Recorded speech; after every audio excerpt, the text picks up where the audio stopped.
এখন আমাদের যত অভাব, সে অভাবটা আসলে সবচেয়ে বেশি, আমি চিন্তা ভাবনা করে দেখলাম, সবচেয়ে বেশি অভাবটা হলো আমাদের ভাবের। আপনার জীবনে একটি বারের জন্য খুবই সিরিয়াসনেসের সাথে আপনার জীবনের অপরাধগুলোর কথা স্মরণ করে এগুলোর পরিণাম যদি আল্লাহ শাস্তি দেন তাতে কি হতে পারে, আল্লাহর শাস্তি কত ভয়াবহ হতে পারে, এই সব বিষয়গুলোকে মাথায় রেখে আল্লাহর কাছে আপনি মুক্তি লাভের জন্য চোখের পানি ফেলে ছলছল করে একা নির্জন একটু ক্ষমা চাইবেন। আমি আল্লাহর কসম করে বলতে পারি, আপনার জীবনে যত স্বাদ, যত তৃপ্তি, যত সুখ আপনি অনুভব করবেন, বোধহয় পৃথিবীর কোনো সুস্বাদু খাবার খেয়ে সবচেয়ে আনন্দের কোনো মুহূর্তেও আপনি এতটা সুখ অনুভব করবেন না। দুর্ভাগ্য সে মানুষগুলোর যাদের আমাদের জীবনে আল্লাহর কাছে একটি বারের জন্য 40, 50, 60 বছরে মুসলিম হওয়ার পরও চোখের পানি ফেলে 2-5 মিনিটের জন্য ক্ষমা চাওয়ার সুযোগ হয়নি। কোনো পেরেশানি হলে নবী সাল্লাল্লাহু আলাইহি সাল্লাম নামাজে দাঁড়িয়ে যেতেন। মনটা ভালো লাগছে না, কোনো কারণে পেরেশানি মনে হচ্ছে, তখন বেলাল রাদিয়াল্লাহু থেকে বলতেন, বেলাল, আজান দিয়ে নামাজের ব্যবস্থা করে আমাকে একটু প্রশান্ত করো, আমার একটা সুখের ব্যবস্থা করে দাও। আর আমাদের নামাজটা বোঝা হয়ে গেছে। অনেকেই আমরা আছি, বরং বেশিরভাগ মানুষই আছি, যে শয়তান আমাদেরকে বদমেজাজ করে তোলে। আমরা অনেকে টেরও পাই না যে আমি শয়তানের কাছে ব্যবহৃত হয়ে যাচ্ছি। সবাই ভালো আছেন? আলহামদুলিল্লাহ, সুম্মা আলহামদুলিল্লাহ। অমুসলিম প্রধান দেশগুলোতে অনেক ক্ষেত্রে সুন্নাহ খুব চমৎকারভাবে তারা ফলো করে।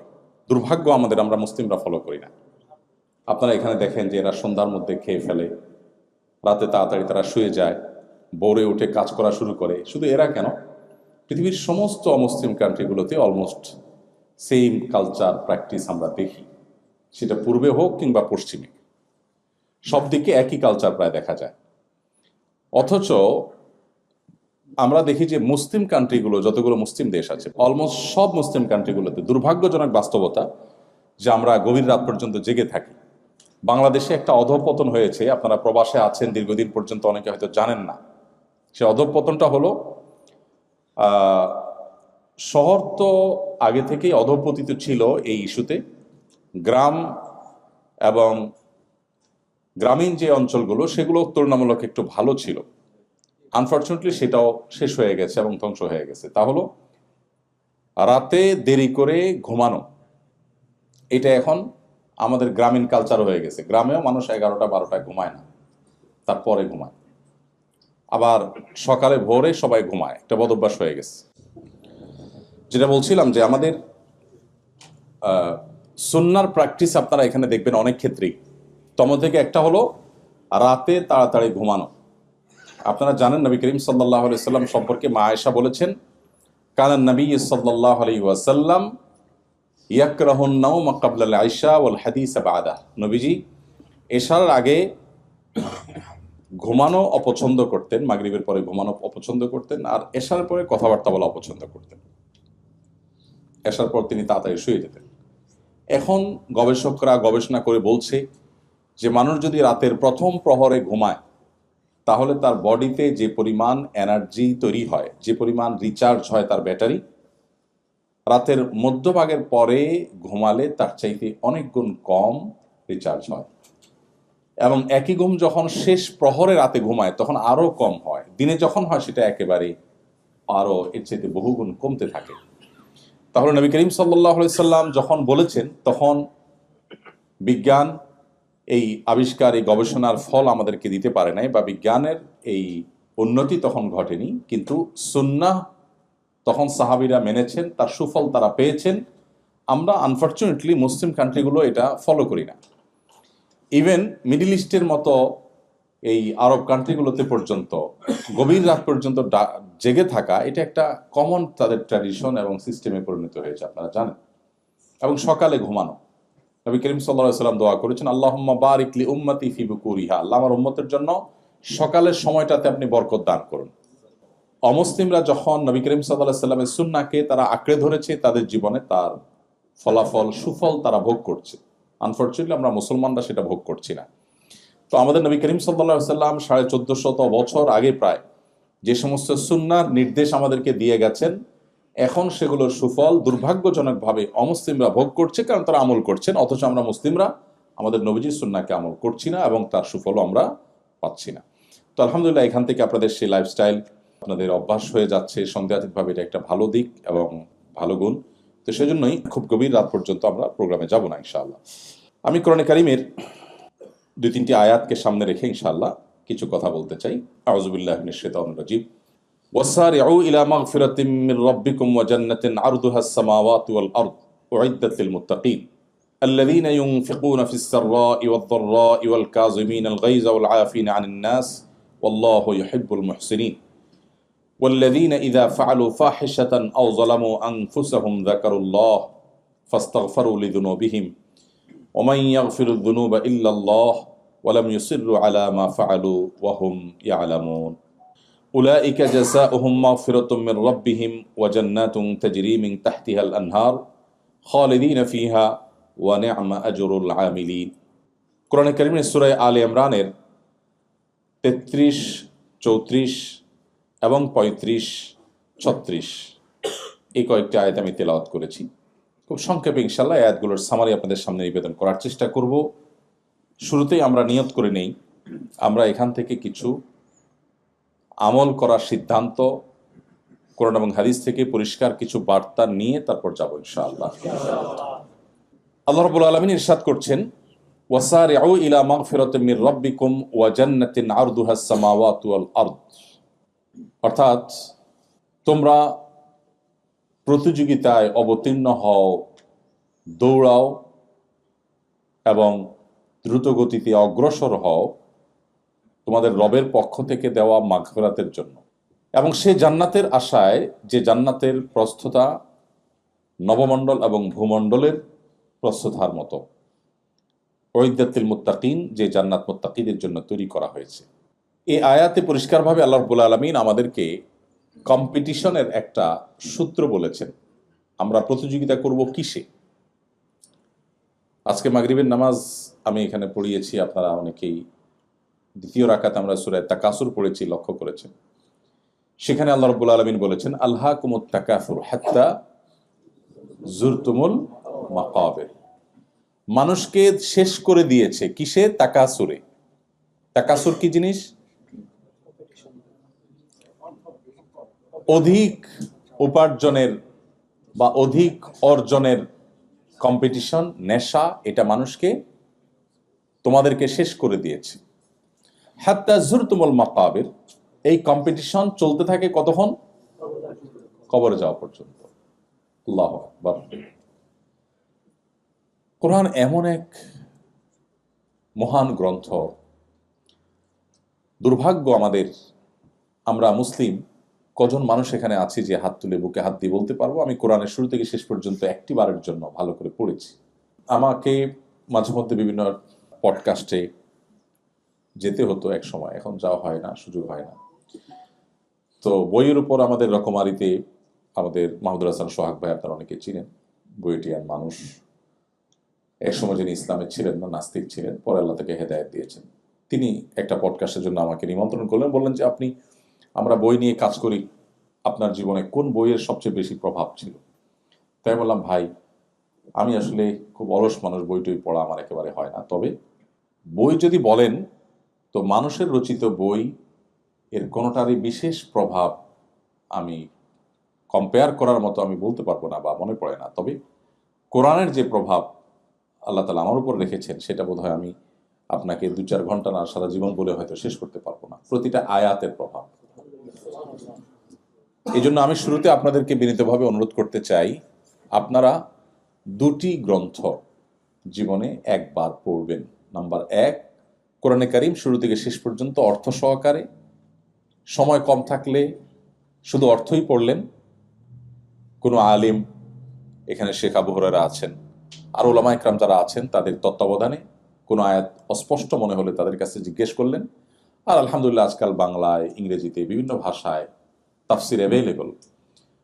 সুতরাং একেবারে অথেন্টিক যে তাফসির গ্রন্থ আছে সেগুলোর সহযোগিতা নিয়ে পুরো কোরআন একবার শুরু থেকে শেষ পর্যন্ত যদি আমরা পড়ি। সেই সাথে আরেকটি গ্রন্থ আমি পড়তে বলবো, সেটা হলো নবী করিম সাল্লাল্লাহু আলাইহি ওয়াসাল্লামের একটা সিরাত গ্রন্থ বা তার একটা কমপ্লিট জীবনী, শুরু থেকে শেষ পর্যন্ত পূর্ণাঙ্গ একটা জীবনী গ্রন্থ।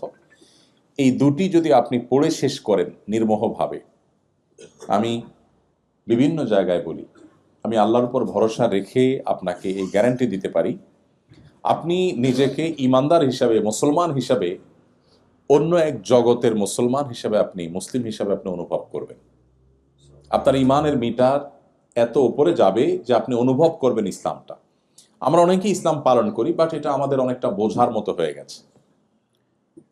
এখানে অনেক ভাই আছেন যারা মাদক সেবন করেন না এবং হারাম খাবার খান না, অনেক ইবাদতবন্দি করেন, কিন্তু এটা আমরা মুসলিম, আল্লাহ হারাম করেছেন, এরকম একটা মানসিকতা থেকে, যে আল্লাহ নিষেধ করেছেন তাই আল্লাহর কথা না শুনলে আবার মুশকিল, আল্লাহ দিবে মায়ের জাহান্নামে ফেলবে, টেনশন, এই জায়গা থেকে।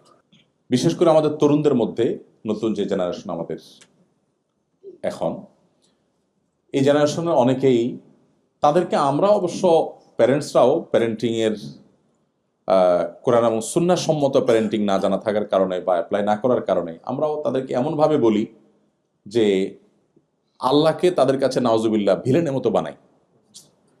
ছোট ছোট বাচ্চারা কিছু করতে গেলে এটা করা যাবে না, আল্লাহ হারাম করেছেন, আল্লাহ গুনাহ দিবেন, ওইটা করা যাবে না, আল্লাহ গুনাহ দিবেন, ওইটা করা যাবে না, তখন বাচ্চা মনে করে যে এর সব কাজে ডিস্টার্ব তো করতেছেন নাউজুবিল্লাহ আল্লাহ। এরকম একটা টেন্ডেন্সি বাচ্চাদের মধ্যে, হয়তো বলতে পারে না কেন তরুণদের মধ্যে নাস্তিক্যবাদের দিকে চলে যাওয়ার হার বাড়ছে নানা কারণে। এর অনেক ইস্যু, অনেক কারণ আছে, এর মধ্যে এটা একটা কারণ হতে পারে। তাদেরকে যে ইসলামটা ভেতর থেকে তাদেরকে অনুভব করার সুযোগ করে দেওয়া, ভেতর থেকে ইমানটা এনে তারপর ইসলামটাকে চর্চা করা, এটার মধ্যে একটা আনন্দ আছে, এখানে বোঝা নাই, সেটাকে আপনি দারুণভাবে ফিল করবেন। এটা যদি আপনি করতে চান তাহলে আপনাকে কোরআন পড়তে হবে এবং সিরাত পড়তে হবে। কোরআন এবং সিরাত পাঠ করার পর আপনি দেখবেন আপনার ইসলামটাকে আপনি এনজয় করছেন।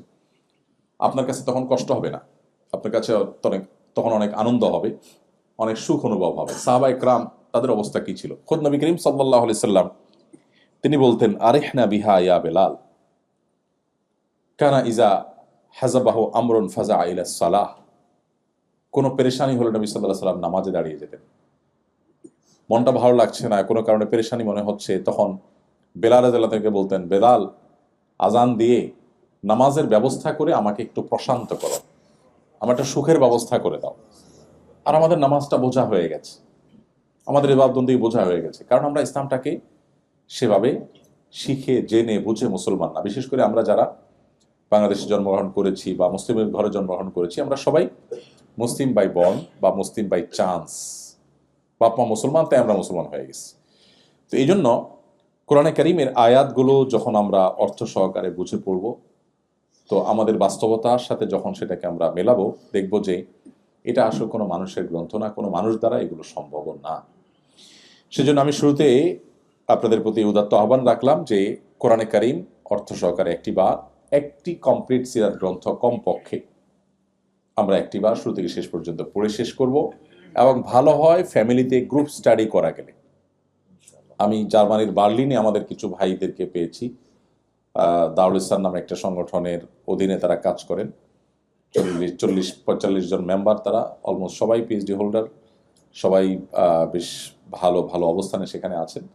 তো আমি তাদের জিজ্ঞেস করলাম আপনাদের দিনই মোটিভেশন, আমাকে সেখানে নেওয়ার জন্য তারা অনেক দিন চেষ্টা, শেষ পর্যন্ত সাকসেস। বললাম যে সিক্রেটটা কি? তোরা বললেন সিক্রেট হলো কোরআন।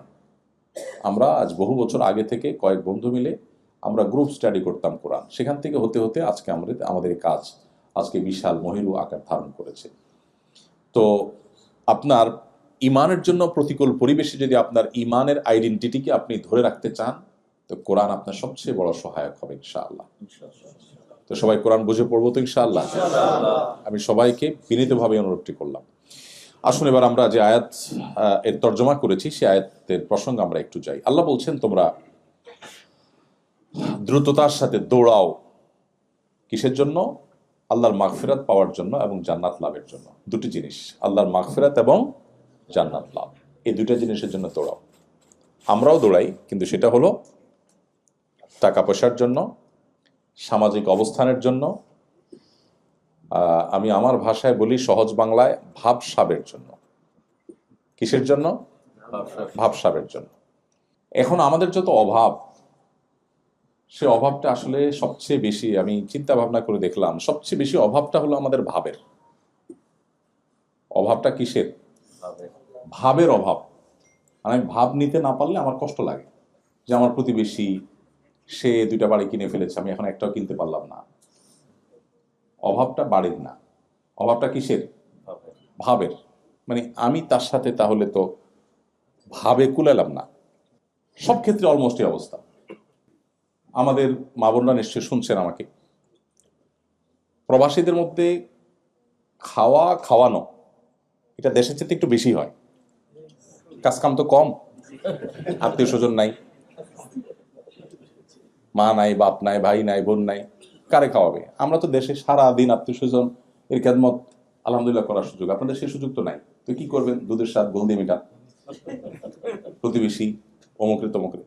এটা দরকার আছে, বরং এটা আমাদের ইমানে আইডেন্টিটি বাঁচাবার জন্য এই সার্কেল মেনটেন করা এবং এই বিনোদনটা দরকার আছে, আমি এটাকে অ্যাপ্রিসিয়েট করি। কিন্তু যেটা অ্যাপ্রিসিয়েট করি না সেটা হলো এই আয়োজনের নাম দিয়ে যে ভাবসাবের কম্পিটিশন হয়, সেটাকে। কোনো ভাবির বাসা খেয়ে আসছেন 15 আইটেম, তা আপনার অন্তত ওইটা ক্রস করতেই হবে, 16 করতে হবে, তাই না? অসুস্থ কম্পিটিশন, ইমানদার সুলভ কম্পিটিশন না। এটা আমাদের আদর্শের সাথে, আমাদের ইমানের সাথে যায় না, কিন্তু আমরা এটা করি। এটার বাহ্যিক লেয়ার বা বাহিরের রূপটা হয় খুব বিনয়ের সাথে, ভেতরের রূপটা পুরোটাই অহংকারে ভরা। উপরের প্রলেপটা কিসের? বিনয়ের প্রলেপ। কিরকম বিনয়ের প্রলেপ? মনে করেন 15 পদ করলেন, করার পর মেহমানরে খাইতে দিলেন, মেহমানরে খাইতে বসায়া এরপরে আপনার ভাবসাবের আসল রূপ জাহির করা শুরু হয়। বলেন যে ভাই আসলে আমার বাজার থেকে হাঁস আনার কথা ছিল, হঠাৎ ডিউটির চাপ পড়ে গেছে, পারলাম না, হাঁসটা মিস হয়ে গেছে। আপনার ভাবি আরো 2টা ভর্তা করার কথা ছিল, অমুক অমুক ভর্তা, হঠাৎ করে একটু ঝামেলা হলো, পারলো না। এটার বাহ্যিক রূপ হলো বিনয়, যে হে মেহমান সাহেব, আপনার আরো খেদমত করা দরকার ছিল, বাট আমরা পারলাম না, এটা আমাদের ত্রুটি। কিন্তু এর ভেতরের রূপটা হলো অহংকার। সেটা হলো, এটার আসল তর্জমা হলো, এই কথার আসল অনুবাদ হলো যে মেহমান, তুমি যে 15 পদ খাচ্ছ, তুমি মাইন্ড ইট, আমাদের ক্ষমতা ইচ্ছে অনেক বেশি। আমি 16 পদ তোমাকে খাওয়াইতে পারতাম, জাস্ট ঝামেলা আসছে দেখে, নাহলে দেখতা তুমি। তোমার ভাবি আরো 2 পদ দিত, জাস্ট ঝামেলা আসছে জন্য পারে নাই। আমরা ইচ্ছে অনেক বেশি পারি, তুমি কি মনে করছো? এটারে তুমি বেশি মনে করো না, আমাদের ক্ষমতা এর চাইতে আরো বেশি। এটা হলো এটার অনুবাদ। তাহলে দিন শেষে কম্পিটিশনটা কিসের? ভাবের। ইমানদার ভাবের কম্পিটিশন করবে না। আল্লাহ তাআলা এই আয়াতে ইমানদারের কম্পিটিশনের আইটেম বলে দিয়েছেন। কম্পিটিশন হবে আল্লাহর মাগফিরাত আদায়ের জন্য, কম্পিটিশন হবে জান্নাত লাভের জন্য।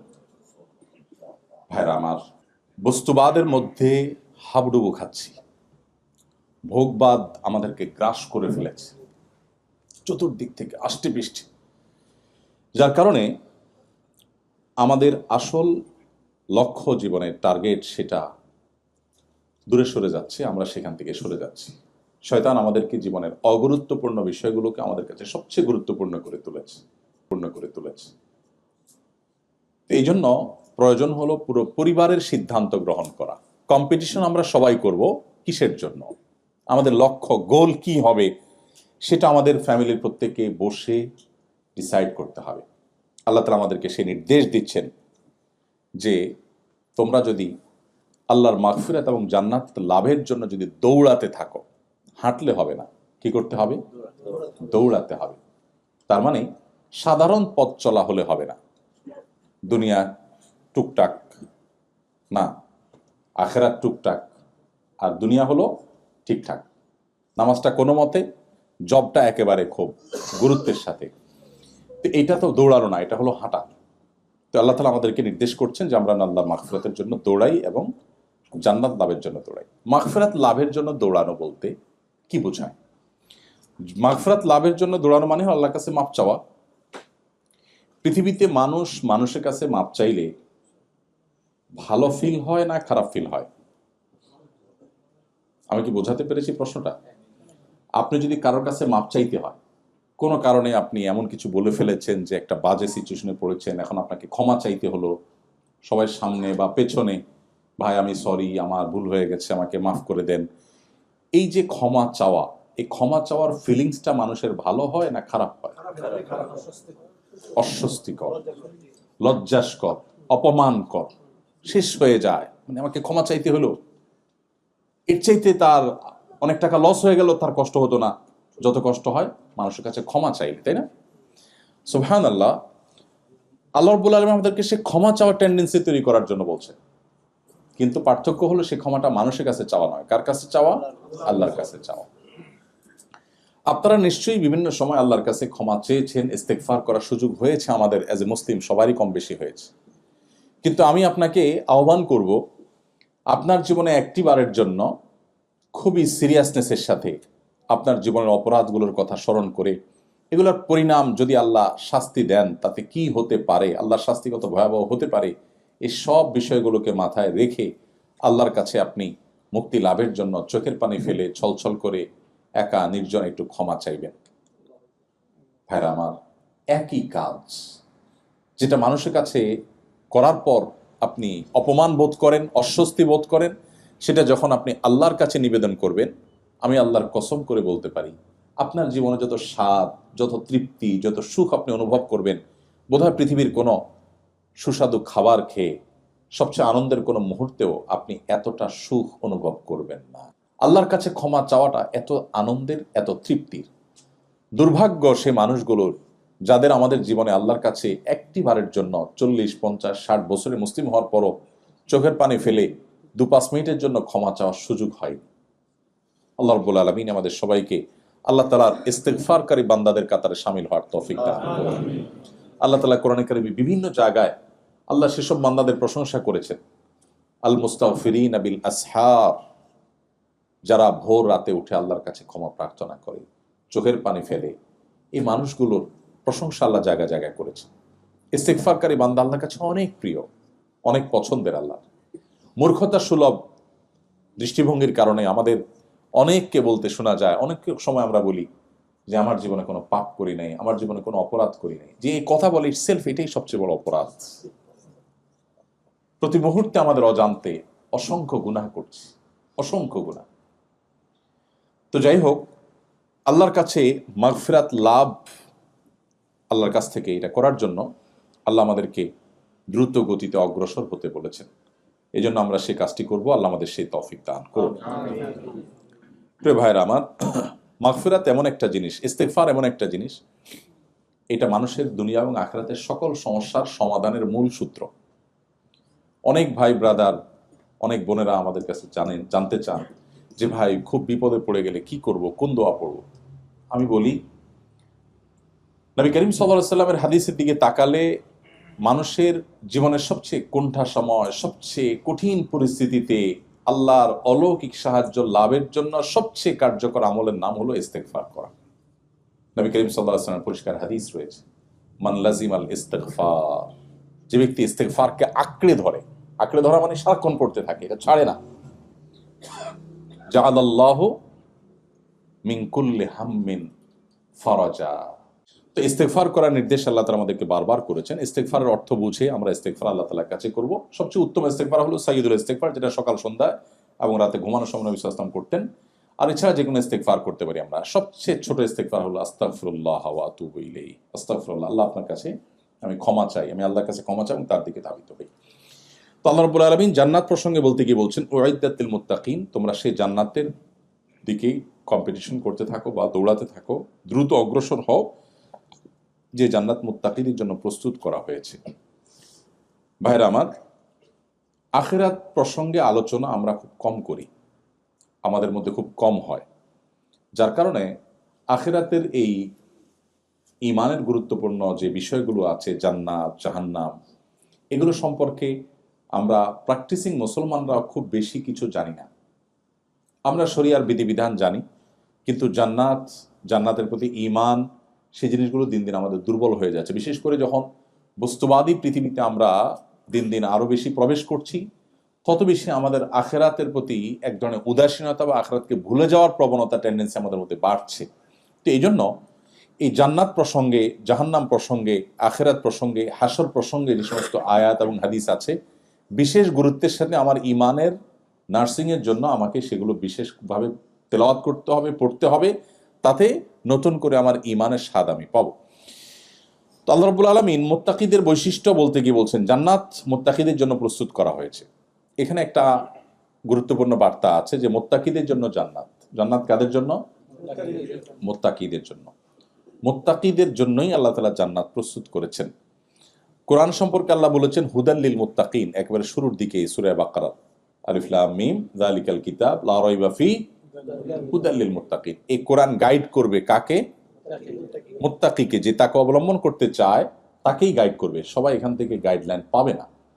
আবার জান্নাত প্রসঙ্গে আল্লাহ বলতে গিয়ে বলছেন উইদ্দাতুল মুত্তাকিন, জান্নাত সেটা তৈরি করা হয়েছে যাদের জন্য। তারা কারা? মুত্তাকিরা। ইন্টারেস্টিং বিষয়, পুরো কোরআন জুড়ে আপনি দেখবেন যে আল্লাহর সমস্ত নেয়ামতগুলো সবগুলো আল্লাহ রিজার্ভ রেখেছেন যাদের জন্য, তারা হলেন মুত্তাকিরা।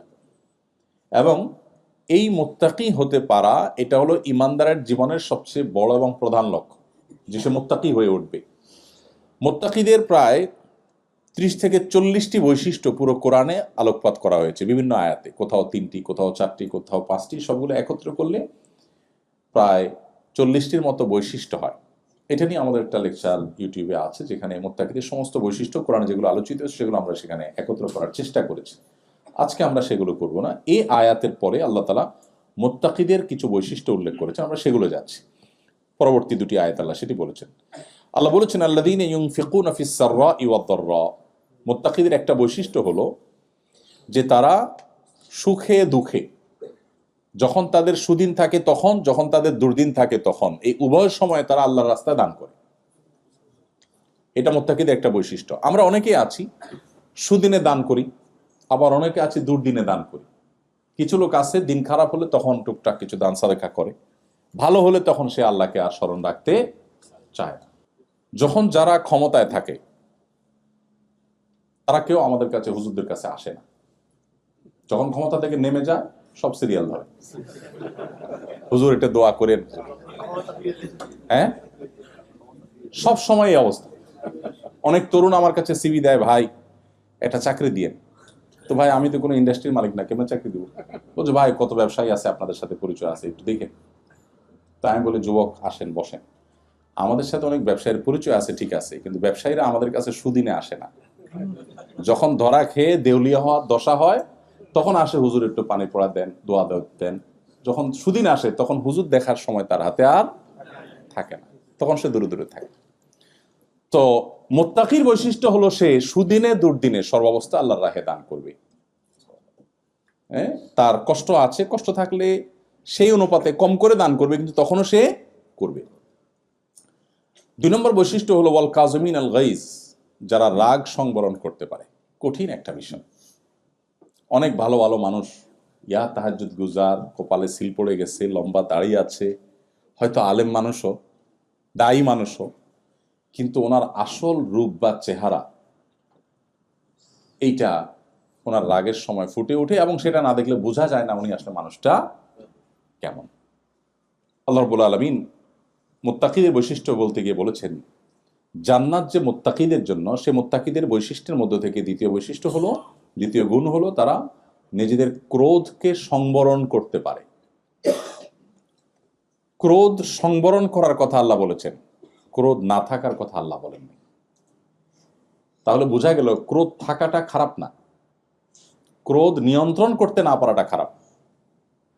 যদি কেউ রাগ তার ভিতরে একেবারেই নাই, সে ধোঁয়ার সাপ, এটা প্রশংসার কোনো বিষয় না।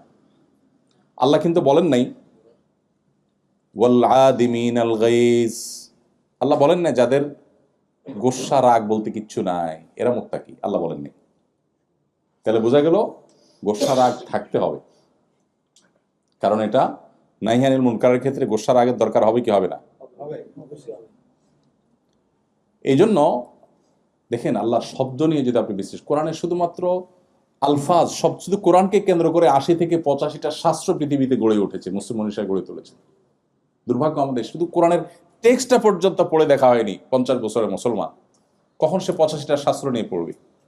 শুধু কোরআনের শব্দের রহস্য নিয়ে যে সমস্ত গবেষণা শত শত বছর, হাজার বছর ধরে হয়েছে, এক একটা শব্দের গবেষণা আপনার ইমানের মিটারকে কোথায় নিয়ে যাবে। আপনি চিন্তা করবেন যে কোনো মানুষ দ্বারা এটা সম্ভব হয় না।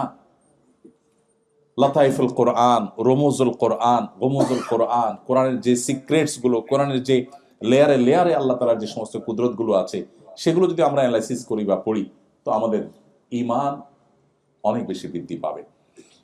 দেখুন এখানে আল্লাহ তাআলা বলেছেন ওয়াল কাযিমিন আল গাইজ, আল্লাহ বলেন নাই ওয়াল আদিমিন আল গাইজ। আদিমিন আল গাইজ মানে হলো যাদের রাগ নাই। মুত্তাকিদের বৈশিষ্ট্য আল্লাহ সেটা বলেন নাই। তাহলে বোঝা গেল রাগ থাকতে হবে, কিন্তু রাগরে কি করতে হবে? কন্ট্রোল করতে হবে। এইটা বড় জটিল কাজ। বেশিরভাগ মানুষ রাগ উঠে গেলে ডায়রিয়ার রোগীর মতো হয়ে যায়। ডায়রিয়ার রোগী যেরকম একটা পর্যায়ে গেলে আউট অফ কন্ট্রোল হয়ে যায়, তার স্টুল পাস তার হাতে, তার নিয়ন্ত্রণে থাকে না, এরকম একটা লেভেলে চলে যায় না? আমি বলি বদরাগী রোগ যারা নিয়ন্ত্রণ করতে পারে না নিজেরে, সেই জন্য কল্পনা করে যে আমি ওই পেশেন্টের মতোই, আমিও আমার আউট অফ কন্ট্রোল। এই রোগের রোগী আমরা বেশিরভাগ মানুষ, অনেকেই আমরা আছি, বরং বেশিরভাগ মানুষই আছি যে শয়তান আমাদেরকে বদমেজাজ করে তোলে। আমরা অনেকে টেরও পাই না যে আমি শয়তানের কাছে ব্যবহৃত হয়ে যাচ্ছি। কিভাবে রাগ কন্ট্রোল করবেন?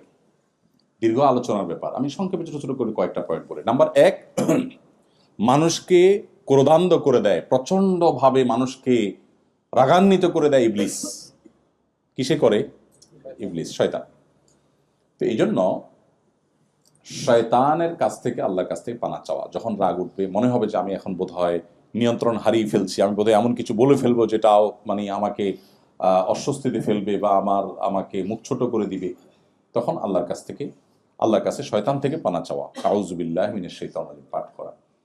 এক ব্যক্তি নবী করিম সাল্লাল্লাহু আলাইহি সাল্লামের সামনে খুব রাগান্বিত হয়ে কাঁপছিল, থরথর করে, এরকম একটা পরিস্থিতি যখন তৈরি হয়েছে, নবীজি সাল্লাল্লাহু আলাইহি সাল্লাম তখন আরেকজনকে শুনিয়ে শুনিয়ে বলছেন, ওই ব্যক্তিকে না, আরেকজনকে বলছেন, এই যে লোকটা অনেক রাগান্বিত হয়ে পড়েছে, আমি একটি বাক্য জানি যে বাক্যটি সে পাঠ করলে আল্লাহ তাআলা তার রাগকে কন্ট্রোল করে দিবেন, সেটা হলো আউযু বিল্লাহি মিনাশ শাইতানির রাজিম পাঠ করা।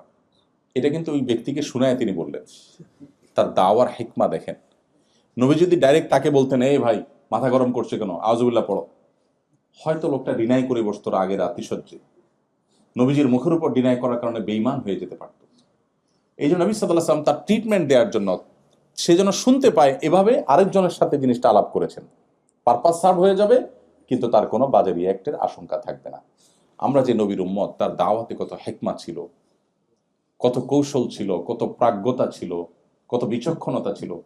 এমনি এমনি মাত্র 10 বছর সময় পেয়েছেন মদিনাতে, একটি বছর আরামে ঘুমাতে পারেননি, নিশ্চিন্তে ঘুমাতে পারেননি। কখনো বদর, কখনো উহুদ, কখনো তাবুক, কখনো খন্দক, একের পর এক যুদ্ধ চাপিয়ে দেওয়া হয়েছে। এরকম কোণঠাসময় পরিস্থিতিতে একটা মানুষের বেঁচে থাকা যেখানে দায়, সেখানে তার মিশনকে পৃথিবীর সবচেয়ে শক্তিশালী মিশনে পরিণত করে দুনিয়া থেকে গেছে। পৃথিবীতে তার চাইতে সাকসেস আরেকজন মানুষ আপনি দেখাতে পারবেন না। 10 বছরে তো আমরা আমাদের সংসারের অবস্থাই পরিবর্তন করতে পারি। আপনারা অনেকে আছেন 20 বছর হয়ে গেছে, এখনো গোছায় উঠতে পারেন। 10 বছরে বিশ্ব মানবতার মোড় ঘুরিয়ে দিয়ে তারপর চলে গেছে, সাকসেস হয়েছে। এই মানুষটি আল্লাহ রাব্বুল আলামিন তাকে যে বিচক্ষণতা দিয়েছেন, তাকে যে হিকমা দিয়েছেন, সেটা কোরআনের প্রতি শব্দে শব্দে তার হিকমার আলোচনা রয়েছে। এই জন্য নবীজির সম্পর্কে তার সহধর্মিনী আমাদের মা আয়েশা রাদিয়াল্লাহু তাআলা আনহা বলেছেন, কানা খুলুকুল কোরআন, নবীজির চরিত্র ছিল কোরআন।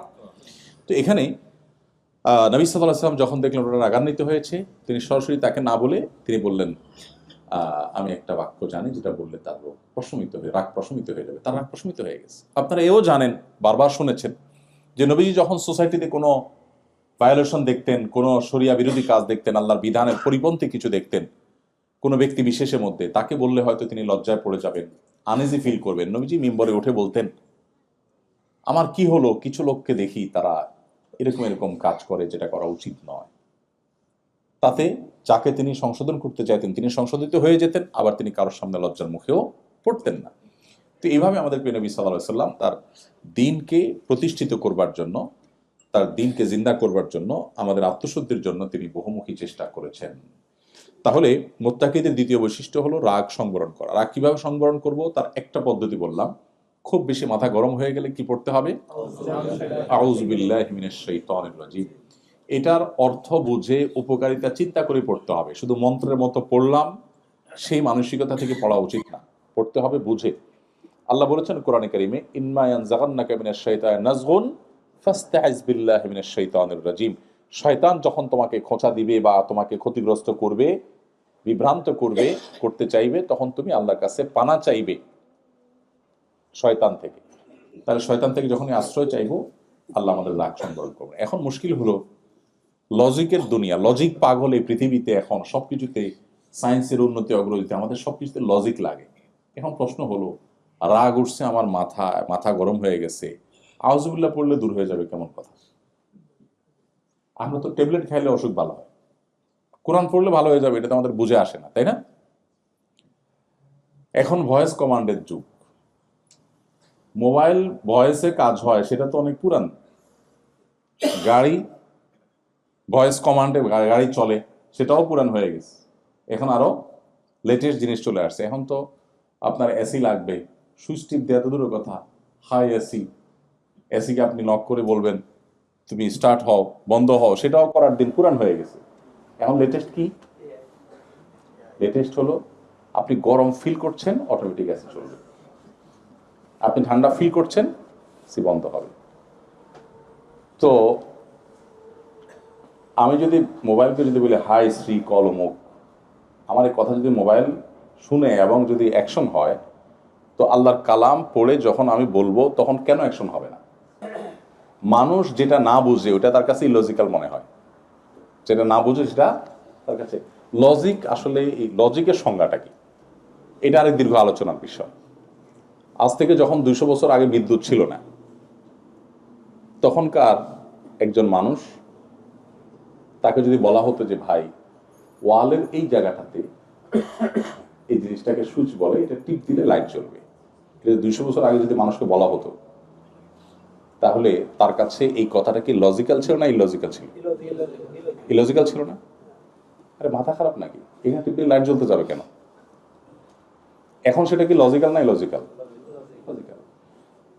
আগামী 500 বছর পরে যে আবিষ্কারটা হবে, যেটা এখনো হয়নি, সেটা এখন আমাদের কাছে কেউ বললে আমাদের কাছে মনে হবে ইলজিক্যাল, কারণ আমি জানি না সেটা। তো এই যদি হয় মানুষের টেকনোলজির অবস্থা, তো আল্লাহ রাব্বুল আলামিন আখিরাতে, কিয়ামতে তার যে মহাসৃষ্টির যে জগৎ, সিক্রেটস, যেটা আমরা জানি না, সেই জগতের কোনো বিষয় যদি আমার বুঝে না আসে, আমি যদি বলি না এটা তো বুঝে আসে না, আমি কেন মানবো? এইটা হবে একেবারেই অজ্ঞতা সুলভ অ্যাপ্রোচ। তো আউযুবিল্লাহ পড়লে রাগ প্রশমিত হয়, নবী সাল্লাল্লাহু আলাইহি ওয়াসাল্লাম এই হাদিসের উপর আমরা আমল করব। 1। 2 নম্বর হলো, রাগ প্রশমিত হওয়ার জন্য নবী সাল্লাল্লাহু আলাইহি ওয়াসাল্লাম বলেছেন অবস্থার পরিবর্তন করতে। এটা একেবারে হাতে নাতে আমরা দেখতে পাবো। দাঁড়ানো অবস্থায় রাগান্বিত হয়ে গেলে বসে যাওয়া, বসা অবস্থায় রাগান্বিত হলে শুয়ে যাওয়া, এবং আরো একটা কার্যকর উপায় হলো স্থান ত্যাগ করা। আপনার এখন রাগ উঠছে, এখান থেকে আপনি সরে যান, আপনি 1 ঘন্টা পরে আসেন, দেখবেন রাগ আগের যে ইয়েতে ছিল, মানে স্পিড যেটা ছিল ওইটা আর নাই। আমি বিশেষ করে, আপনারা তো সবাই এখানে ম্যাক্সিমাম মানুষ ফ্যামিলি নিয়ে আসছেন, স্টুডেন্ট যারা আছে তারা হয়তো ফ্যামিলি নিয়ে আসবে। আমি মিডল ইস্টে যারা থাকে প্রবাসী বা মালয়েশিয়াতে, এই সমস্ত প্রবাসীদের মধ্যে কথা বললে বলি ভাই, আমি বহু প্রবাসীকে দেখছি মোবাইলে, সেই তখনকার কথা 2009-10 সালে কথা বলতেছি, যে মোবাইলে আপনার রিচার্জ করে বউয়ের সাথে ঝগড়া শুরু করে। মোবাইল যখন অ্যালার্ম দেয়, মেসেজ দেয় যে আর মাত্র 1 রিয়াল আছে, আধা রিয়াল আছে, কেটে যাবে, তখন বলে যে দাঁড়াও আমি রিচার্জ করে আইতেছি। আবার যে এটা রিচার্জ করে আইসা ঝগড়ার সেকেন্ড ইনিংস কন্টিনিউ করে। এভাবে কার্ড একটা পরটা শেষ করে, কি করে ঝগড়া করে। আমি এরকম বহু যোগ্য দেখলাম, ভাই ইটস তো লস প্রজেক্ট। ঝগড়া করার জন্য এই যে মোবাইলে টাকা নষ্ট করা, তো লস প্রজেক্ট, আপনি কেন এটা করছেন?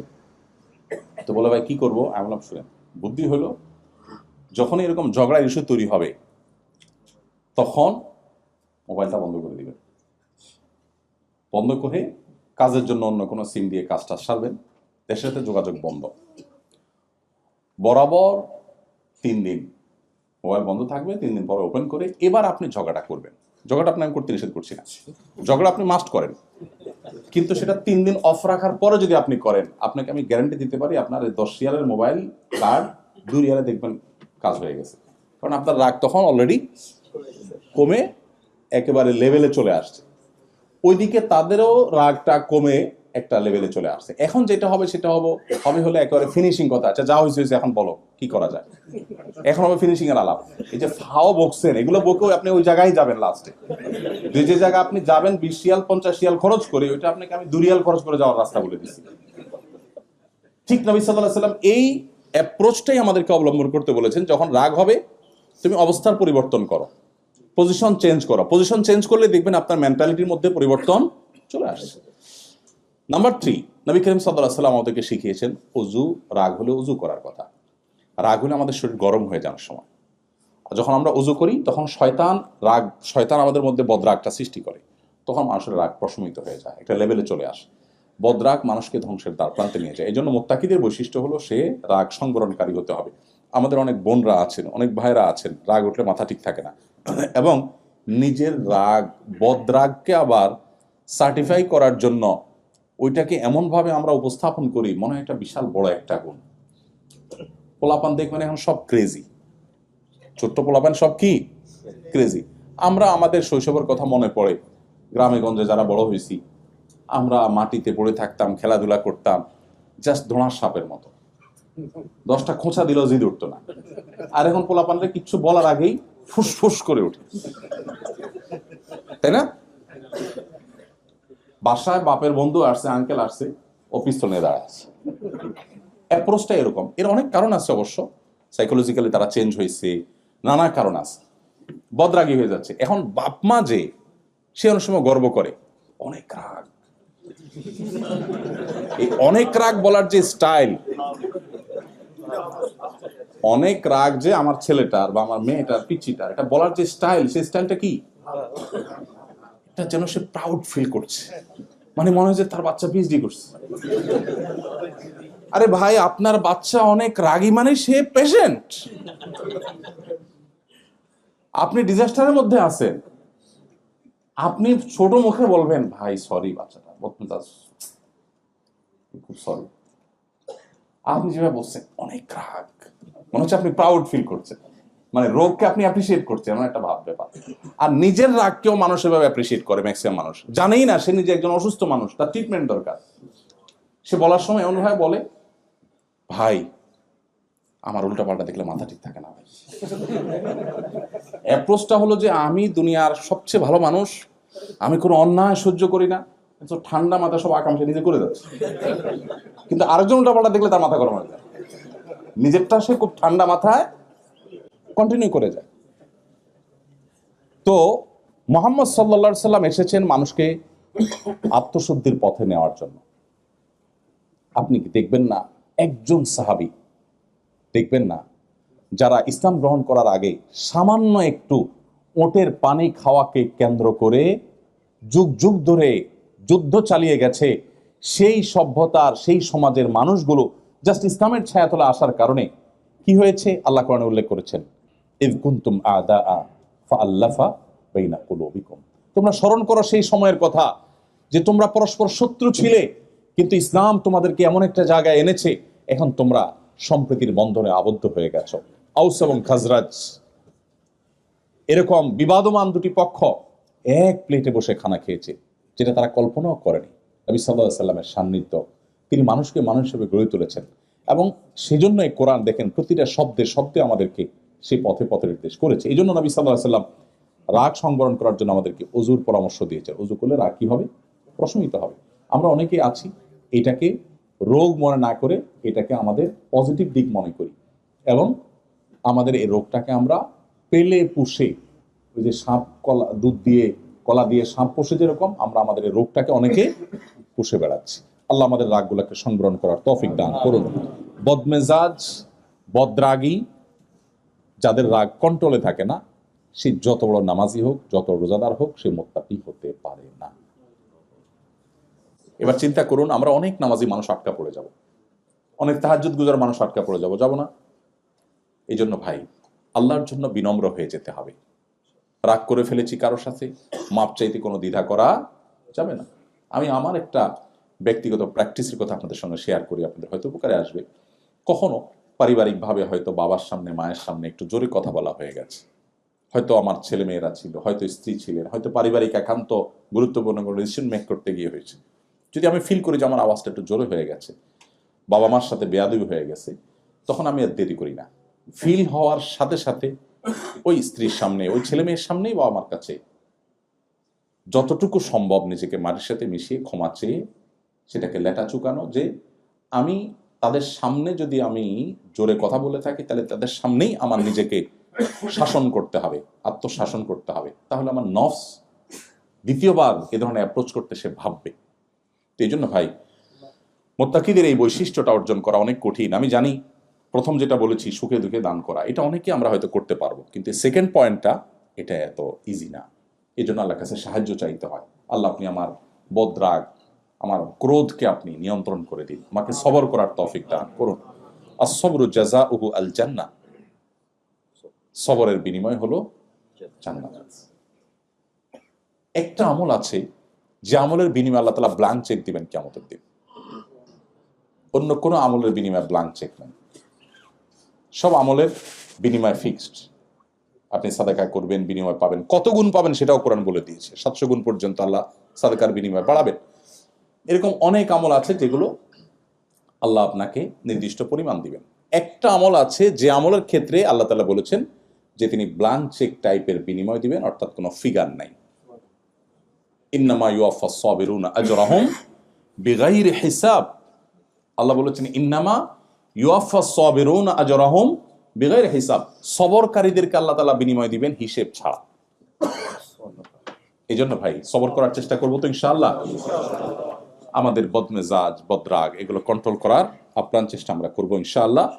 এর বাইরেও রাগ নিয়ন্ত্রণের জন্য নবী সাল্লাল্লাহু আলাইহি ওয়াসাল্লামের আরো অনেকগুলো বাতানো আমল আছে, আমরা সেদিকে যাচ্ছি না। তাহলে দ্বিতীয় পয়েন্ট হলো, মুত্তাকিদের দ্বিতীয় বৈশিষ্ট্য হলো যে তারা রাগ সংবরণকারী হবে। নাম্বার 3, ওয়াল আফিনা আনিন নাস, মুত্তাকিদের তৃতীয় বৈশিষ্ট্য হলো তারা মানুষকে ক্ষমা করবে। মানুষকে কি করতে জানে? ক্ষমা করতে জানে। এটাও আমরা অনেকে করতে পারি না। ইগো আমাদের এসে বাধা দেয় যে কিভাবে আমি এটা মাফ করব, ভুলতে পারি না। এই যে মানুষকে ক্ষমা করতে না পারা, এটা অনেক খারাপ একটা গুণ, যেটা আমরা অনেক নামাজি কালামী মানুষও খেয়াল করি না। মানুষকে ক্ষমা করে দিতে হবে, কারোর প্রতি কোনো দুঃখ বেদনা রাখা যাবে না। এই গুণটা যে যত বেশি অর্জন করবে সে আল্লাহর কাছে তত বেশি মুত্তাকি হতে পারবে ইনশাআল্লাহ। আল্লাহ আমাদেরকে তৌফিক দান করুন। আমরা অনেক সময় চিন্তা করি যে এত বড় অপরাধ করেছে, তাকে আমি মাফ করব কিভাবে। কোন এক সালাফ ওযু করছিলেন, তার দাস, কাজের লোক পানি ঢেলে দিচ্ছিলেন। তো সে যুগের পানির পাত্র পিতলের বা ভারী কোনো পদার্থের, লোহা, এই সমস্ত পদার্থেরই হতো, অনেক ভারী, অনেক উপর থেকে রাখা ছিল, হাতে পড়ছে, অনেক ব্যথা পেয়েছে, পড়ে গেছে। তখন তিনি রাগান্বিত হলেন। তার রাগ দেখে তিনি বলছিলেন, তুমি একই ভুল বারবার করো, কতবার তোমাকে ক্ষমা করো। তখন দাস বলছিলেন, এই যে আয়াত, ওয়াল আফিনা আনিন নাস, যারা মানুষকে ক্ষমা করতে জানে তারা মুত্তাকি হয়, তাদেরকে আল্লাহ জান্নাত দিবেন। এটা বলার সাথে সাথে উনি বললেন, যাও আমি তোমাকে মাফ করে দিলাম। আমরা হলে কি বলতাম বলেন তো? কাজের লোক ভুল করছে, ভুল করার পরে যখন আপনার মেজাজ গরম হয়েছে, এখন বকা দিবেন, আপনি মাত্র রেডি হচ্ছেন, এটা সে টের পাওয়ার পরে যদি আপনাকে আয়াত শোনায়, আপনি কি বলবেন? বলবেন যে তুমি আমাকে ওয়াজ করতে আসছো না, আয়াত বলার জায়গা পাও না। হ্যাঁ, দেখেন আমাদের পূর্বশরীর, আমরা যাদের সন্তান, তারা আল্লাহর নির্দেশ আসার পর আর কিচ্ছু চিন্তা করতেন না, আমার ক্ষমা দরকার আল্লাহর কাছ থেকে, এতটা ব্যাকুল এবং মরিয়া ছিলেন তারা। এরপর আল্লাহ শেষ শব্দে বলেছেন, আল্লাহ ইউহিব্বুল মুহসিন, আল্লাহ ইহসানকারীদেরকে ভালোবাসেন। ওই সালাফ যার ঘটনা বলছি, তিনি যখন ওযু করার পর, এটা একেবারে তাবেঈ যুগের ঘটনা, একদম সোনার যুগের ঘটনা। তিনি যখন ওযু করার পর যখন ব্যথা পেলেন এবং কাজের লোক কৃতদাস যখন বলল যে আল্লাহ ক্ষমাশীলদের পছন্দ করেন, তিনি বললেন, ঠিক আছে, তোমার প্রতি আমার কোনো দুঃখ, আমি ক্ষমা করে দিলাম। পরে সে আবার পরের বাক্য উচ্চারণ করেছে, সেটা কি? আল্লাহ তাআলা মুহসিনদেরকে ভালোবাসে, যে অন্যের প্রতি অনুগ্রহ করে তাকে আল্লাহ ভালোবাসেন। এখন সে করছে অন্যায় করে ক্ষমা তো পাইছে, এবার আয়াতের পরের অংশ আবার শুনে দিছে যে আল্লাহ কিন্তু অনুগ্রহকারীকে ভালোবাসেন। তার মানে এখন তুমি আমার অনুগ্রহ করো। তো উনি বললেন, যাও, তোমাকে আমি মুক্ত করে দিলাম। এগুলো রূপকথার গল্প নয়, এগুলো হাদিস, কোরআনের তাফসির বর্ণিত ঘটনা। আমরা তাদের সন্তান, তাদের উত্তরসূরি আমরা, যাদের কাছে কোরআনের আয়াতের নির্দেশ আসার পর তারা ডান বাম ভাবতেন না। সে যুগে একটা কৃতদাস আজাদ করা, মুক্ত করা, আর এ যুগে একটা মার্সিডিজ গাড়ি কাউকে হাদিয়া করা অলমোস্ট এক জিনিস। এত দামি অ্যাসেট ছিল সে যুগে, এটা দান করে দিলেন, চাইলে বিক্রি করতে পারতেন। কেন? যে আমি চাই আল্লাহ আমাকে মুত্তাকিদের কাতারে শামিল করুন। কত বৈশিষ্ট্যের কথা আমরা শুনি কোরআনে, আমরা যখন আয়াত পড়ি কত মুত্তাকিদের বৈশিষ্ট্য আছে আমরা খেয়ালও করি না। একটা বৈশিষ্ট্য অ্যাচিভ করার জন্য এই মুহূর্তের মধ্যে এত বড় বড় স্যাক্রিফাইস তারা করেছেন। এমনি এমনি গোটা পৃথিবী তাদের পায়ের নিচে আসে নাই, এমনি এমনি গোটা পৃথিবী তারা শাসন করেন, এমনি এমনি তারা গোটা পৃথিবীর নেতৃত্বের আসনে আসেন নাই। তাদেরকে কোরআনের যোগ্যতায় তারা যোগ্য করে তুলেছেন। আজ কোরআন একদিকে, আমরা আরেক দিকে। কিছু লেবাস আছে, 2-4 রাকাত নামাজ কালাম পড়ি, নিজেকে অনেক ভালো মুসলমান মনে করি। তাকওয়া এক জগতে, আমরা আরেক জগতে। আল্লাহ আমাদের সবাইকে মুত্তাকিদের ইমাম হওয়ার তৌফিক দান। আল্লাহ কত সুন্দর দোয়া শিখিয়েছেন সূরা ফুরকানের 74 নম্বর আয়াত, রব্বানা হাবলানা মিন আজওয়াজিনা ওয়া যুররিয়াতিনা কুররাতা আয়ুন ওয়াজআলনা। আল্লাহু আকবার। আয়াতে আল্লাহ আমাদেরকে শেখাচ্ছেন আমরা যেন দোয়া করি। আমরা মুত্তাকি হতে চাই তা না, আমরা মুত্তাকিদের ইমাম হতে চাই। এই জন্য মুত্তাকিদের ইমাম হওয়ার আগে তো মুত্তাকি হইতে হবে অ্যাটলিস্ট। অতএব আজ থেকে আমরা রাগ সংবরণ করার নিয়ত করবো তো ইনশাআল্লাহ। এমন কোন মানুষ পৃথিবীতে থাকবে না যাকে আমি ক্ষমা করতে জানবো না। নবী করিম সাল্লাল্লাহু আলাইহি সাল্লাম যদি হিন্দাকে ক্ষমা করতে পারেন, তিনি যদি আবু সুফিয়ানকে ক্ষমা করতে পারেন, আপনি কার উপরে অভিমান করে বলবেন আমি তাকে ক্ষমা করব না? সবাইকে ক্ষমা করবো তো ইনশাআল্লাহ। সোসাইটিতে চলতে গেলে অনেকের প্রতি অভিমান হয়, অনেকের প্রতি কষ্ট হয়, কিন্তু এগুলো ক্ষমা করতে জানা এটা ইমানদারের সিফাত। শয়তান আমাদেরকে এই গুণটা অর্জন করতে দেন, আমাদেরকে শক্ত করতে চায়, আমরা নরম হব ইনশাআল্লাহ। এরপরে আল্লাহ তাআলা মুত্তাকিদের বৈশিষ্ট্য বলতে গিয়ে পরের আয়াতে বলেছেন, ওয়াল্লাযীনা ইযা ফাআলু ফাহিশাতান আও যালামু আনফুসাহুম যাকারুল্লাহ। মুত্তাকিদের আরেকটা বৈশিষ্ট্য হলো, কোন একটা অন্যায় কাজ হয়ে গেলে, কোন একটা অশ্লীল কাজ হয়ে গেলে, কোন একটা গুনাহের কাজ হয়ে গেলে, আও যালামু আনফুসাকুম, নিজের প্রতি নিজে কোনো অবিচার করে ফেললে, যাকারুল্লাহ, আল্লাহকে তারা স্মরণ করে, আল্লাহকে স্মরণ করে, ফাস্তাগফারু লিযুনুবিহিম, এরপর আল্লাহর কাছে তার এই পাপের জন্য সে ইস্তেগফার করে, ক্ষমা প্রার্থনা করে। ওয়া মান ইয়াগফিরুয যুনুবা ইল্লাল্লাহ, আর আল্লাহ ছাড়া কে ক্ষমা করার অধিকার রাখে। ওয়ালাম ইউসিররু আলা মা ফাআলু ওয়া হুম ইয়ালামুন, এরপর আল্লাহর কাছে এভাবে ইস্তেগফার করার পর দ্বিতীয় দফা এই গুনাহটা সে করে না, আল্লাহর ভয়ে, আল্লাহর বান্দা হিসাবে সে এটাকে পুনরাবৃত্তি করে না, আর এই গুনার পিছনে, এই গুনাতে আসে না। এই বৈশিষ্ট্যগুলো যদি উল্লেখ করে, এই বৈশিষ্ট্য যদি কেউ অর্জন করে, আল্লাহ বলেছেন উলাইকা জাযাউহুম মাগফিরাতুম মির রাব্বিহিম ওয়া জান্নাতুন তাজরি মিন তাহতিহাল আনহার, এই মানুষগুলোর বিনিময় হলো আল্লাহর পক্ষ থেকে মাগফিরাত এবং জান্নাত লাভ। এই দুটা জিনিস, ওয়া নি'মা আজরুল আমিলিন, আর আমলকারীদের বিনিময় কতই না ভালো। শেষ। এই 4টি আয়াত আমি আপনাদের সামনে বলেছি শেষ। আমি শুধু সামারিগুলো বলছি আবার, যে আল্লাহ বলেছেন তোমরা দৌড়াও, দ্রুত গতিতে তোমরা আগাও মাগফিরাত এবং জান্নাতের দিকে। গোটা পৃথিবী আগায় একদিকে, আপনি অগ্রসর হবেন অন্যদিকে। কারণ পৃথিবীর বস্তুবাদী মানুষগুলো তারা জীবনের একটা লেভেল পর্যন্ত দেখে। আল্লাহ আপনাকে ইমানদার করেছে, আপনার দৃষ্টি আরো অনেক গভীরে, আপনি জান্নাত পর্যন্ত দেখেন, তারা এতদূর দেখে না। সো তারা দেখে মৃত্যু পর্যন্ত। এইটুকু কিভাবে ভালো থাকবে সেজন্য হাজারটা আয়োজন তাদের। আপনার এত আয়োজন এখানে নাই, তাতে আপনার দুঃখ নেই, কারণ আপনার তো দৃষ্টি আরো অনেক দূরে। সো এইটুকু আপনার ভালো গেল কি খারাপ গেল এটা অনেক বড় ম্যাটার করে না। আপনার দেখার বিষয় হলো আমি সেখানে কতটা ভালো থাকলাম। সেজন্য আল্লাহ আমাদেরকে বলেছেন আরো দূরদৃষ্টি আমাদের যেন হয়। আর সেজন্যই কম্পিটিশনের আমাদের জগৎটাই ভিন্ন হবে। আমি শুরুতে যে ভাবসাবের কথা বলছি, যদিও কথাটা রসাত্মক হয়েছে, রসিকতার সাথে হয়েছে, কিন্তু ইম্পর্টেন্ট, যে ব্যক্তি ভাবসাব ছেড়ে দিবে এবং অসুস্থ কম্পিটিশন ছেড়ে দিবে, আল্লাহ তাআলা তাকে এমনি সুখী করে দিবে। কোনো সম্পদ ছাড়া সে সুখী হবে। নবী সাল্লাল্লাহু আলাইহি ওয়াসাল্লাম এমনি বলেন নাই, লাইসাল গিনা বিকাসরাতিল আরদ ওয়ালাকিন্নাল গিনা গিনান নাফস, অনেক সম্পদ আহরণ করলে সে ধনী হয় না। তাহলে ধনী কে হয়? নবীজি বলেছেন যে ব্যক্তি মনের দিক থেকে ধনী। মনের ধনী কি আবার? মনের ধনী হলো যে মনে করবে যে আমার অনেক আছে, আলহামদুলিল্লাহ আমি হ্যাপি, যা আছে এটা আমি অংশ, আমি কারোর সাথে কম্পিটিশনে যাচ্ছি না, অন্তত পার্থিব ইস্যুতে। পার্থিব ইস্যুতে কম্পিটিশন যে পৃথিবীতে কখনো মানুষ সুখী হয় না। আপনি যার সাথে কম্পিটিশন করবেন তার সমান হয়ে গেলেন, এরপরে দেখবেন তার চেয়ে ডাবল আরেকজন, এবার কি করবেন? আমি গতকালকে গল্পচ্ছলে বলছিলাম, আমাদের এক ভাই টাঙ্গাইল বাড়ি, সৌদি আরবে ড্রাইভিং প্রফেশনে কাজ করেন, একজন সাধারণ মানুষ, কিন্তু একটা অসাধারণ কথা বলেছেন।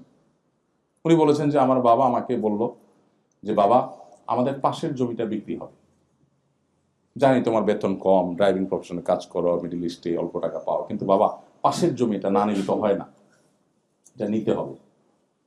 আরেকজন এসে নিয়ে ফেললে কেমন হয় নিজের পাশের জমি? তো উনি বললেন যে ভাই, আমাকে বললেন যে ভাই, আমি আব্বাকে বললাম যে আব্বা, কষ্ট করে ধার দেনা করে পাশের জমি এটা নিলাম, তুমি টেনশন করিও না, কিন্তু পাশ তো শেষ হবে না বাবা, জমির তো আরো 3টা পাশ আছে। এক পাশের জমি আমি নিলাম, নিলে পাশ আরো 3টা থাকবে। ইভেন যেটা আমি নিলাম এটা নেয়ার পর এটারও আবার পাশ, মানে 3টা হবে ভুল, এটা নেয়ার পর পর তো আবার 4টাই হয়ে যাবে, এটারও তো আবার পাশ আছে। তো আমি আজকে এই পাশেরটা নিলাম, কালকে ওই পাশেরটা নিব, ওইটা নেয়ার পর আবার ওইটার আবার পাশ হবে, তো এটার তো কোনো এন্ডিং হবে না বাবা। তুমি বরং আমাকে একটা লিমিটেশন দিয়ে দাও যে এই পর্যন্ত আমরা নেব, এরপর আর নেব না, তাহলে আমি ট্রাই দিই। তা না হলে তুমি এইভাবে আমাকে, দুনিয়াটা আল্লাহ তাআলা এরকম একটা গর্তের মতো করে দিয়েছেন যে এটার কোনো এন্ডিং নাই। মানুষ পাগলের মতো ছুটতে ছুটতে আল্লাহকুমুত তাকাতুর হাত্তা যুরতুল মাকাবির, একটা সময় রিয়ালাইজ হয়। দেখুন, অ্যাজ এ মুসলিম, বিশেষ করে আমাদের এখানে অনেক তরুণ বন্ধুরা আছেন, একটা বয়সে বুঝে আসবে যে আসলে জীবনের সবই ছিল মিছে, কিন্তু তখন আর জীবনের কোনো ব্যাক গিয়ার নাই, পেছনে আসার আর কোনো স্কোপ, শুধু চোখের পানি ফেলবেন, আফসোস করে আর কাজ হবে না। এই জন্য ভাই, আমাদের কম্পিটিশন হবে জান্নাত এবং আল্লাহর মাগফিরাত লাভের জন্য। চেষ্টা করা যাবে তো ইনশাআল্লাহ। মাগফিরাত লাভের জন্য চেষ্টা করলে কি লাভ হবে? দুনিয়াতে আল্লাহ তাআলা রিজিকের কষ্ট দূর করে দিবেন। আল্লাহ সূরা নূহের মধ্যে বলেছেন যে যারা ইস্তেগফার করবে তাদের কি হবে? ইউমদিদুকুম বিআমওয়ালিন ওয়া বানিন ওয়া ইয়াজআল লাকুম জান্নাতিন ওয়া ইয়াজআল লাকুম আনহারা। আল্লাহ সম্পদ সন্ততি দিয়ে সমৃদ্ধ করবেন। সো আমাদের সেদিকে যেতে হবে। সেই সাথে যখন আমরা কিছু গুণ অর্জন করব তখন সে জান্নাতের উপযোগী হতে পারবো, মুত্তাকি হতে পারবো। কি গুণগুলো? নাম্বার 1, সুখে দুঃখে সর্বাবস্থা আল্লাহ রাহে দান করা। নাম্বার 2, নিজের রাগকে সংবরণ করা, যেখানে সেখানে যে কোনো মাত্রা রাগ ছেড়ে না দেওয়া, যেখানে যতটুকু প্রয়োজন ততটুকু রাগের শুধু যথাযথ প্রয়োগ করা। নাম্বার 3, মানুষকে ক্ষমা করতে শেখা, মানুষকে ক্ষমা করতে জানা, ক্ষমা করা মানুষকে। যত মানুষ অন্যায় করুক আমি ক্ষমা করবো ইনশাআল্লাহ, আমি লস করব না, ক্ষমা করলে আমার লাভ। দেখেন, যার ইমান নাই তার সবই লস, যার ইমান আছে তার সবই লাভ। নবী করিম সাল্লাল্লাহু আলাইহি ওয়াসাল্লাম বলেছেন, আজাবান লি আমরিল মুমিন ইন্না আমরাহু কুল্লাহু খায়র। ইমানদারের পুরো জীবনটাই অদ্ভুত, সবকিছুতেই কল্যাণ। ইন আসাবাহু খায়রুন সাবারা শাকারা ফাকানা খায়রাল্লাহ। ইমানদার জীবনে কোনো ভালো কিছু অ্যাচিভ করছে, বলে আলহামদুলিল্লাহ, খুশি, আল্লাহকে ক্রেডিট দেয়, সে শুকরিয়া করে সওয়াব পায়। আবার যদি নাসাবাহু শাররুন, যদি তার জীবনে কোনো বিপদ আসে, সবারা, সে সবর করে, ফাকানা খায়রাল্লাহ, তখনও সে সওয়াব পায়। তাহলে হাতে মরলেও লাখ, বাঁচলেও লাখ, ইমানদারের সে অবস্থা। এই জন্য আল্লাহ রাব্বুল আলামিন আমাদেরকে মানুষকে ক্ষমা করতে নির্দেশ করেছেন। মানুষকে ক্ষমা করতে জানা, এটা হলো সবরের আলামত। এবং 4 নম্বর বৈশিষ্ট্য হলো, যদি কোনো গুনাহ হয়ে যায় সাথে সাথে ইস্তেগফার করা। আপনারা এখানে যে পরিবেশের মধ্যে আপনারা বড় হচ্ছেন বা জীবন পার করছেন, এখানে চতুর্দিকে চোখের গুনার হাতছানি।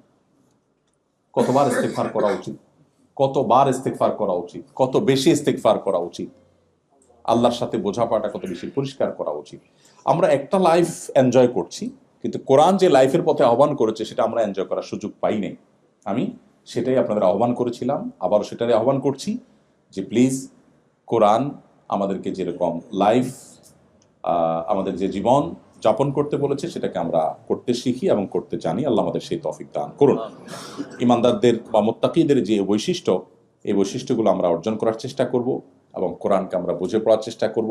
নবী সাল্লাল্লাহু আলাইহি ওয়াসাল্লামের সিরাতের আলোকে আমাদের জীবনকে আমরা সাজাবার চেষ্টা করব, আলোকিত করার চেষ্টা করব। আল্লাহ আমাদেরকে সেই তৌফিক দান করুন।